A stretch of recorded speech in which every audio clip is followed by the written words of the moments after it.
Avant le temps, il n'y a rien. Pas d'espace, pas de lumière, aucun haut, aucun bas, aucune direction possible. Même le vide n'existe pas encore. L'univers n'est pas sombre, il est inexistant. Aucune étoile, aucune particule, aucune règle. Et pourtant, quelque chose est là, un état extrême, incompréhensible. Tout ce qui existera un jour est concentré en un point infiniment petit, infiniment dense. Puis, cet équilibre se brise.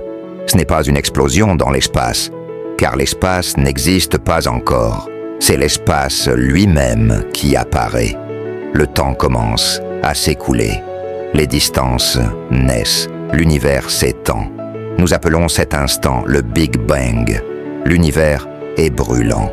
Au-delà de toute étoile, la matière et l'énergie se confondent. Rien n'est stable, tout change. Les lois de la physique émergent peu à peu. L'univers grandit à une vitesse vertigineuse. Il double de taille. Encore et encore. L'espace se dilate plus vite que la lumière. La lumière existe, mais ne peut pas voyager. L'univers est trop dense, trop opaque. Une mer de particules en collision permanente. Aucune étoile, aucune galaxie, seulement de l'énergie et du mouvement. Un chaos total, mais gouverné par des règles. Les bases de tout sont en train de se poser. Puis, lentement, l'univers se refroidit. Les collisions deviennent moins violentes. Les particules commencent à s'assembler. Les premiers atomes naissent, hydrogène, hélium, des briques simples, mais essentielles. L'univers devient progressivement transparent.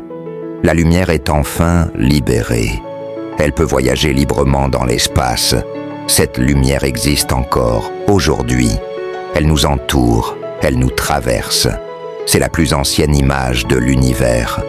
Un écho du passé, un univers bébé, nous l'appelons le fond diffus cosmologique.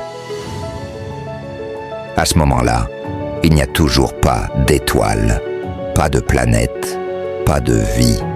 Seulement un immense océan de gaz. Mais tout est en place. Le temps, la matière, les règles. L'univers est né. Son histoire commence.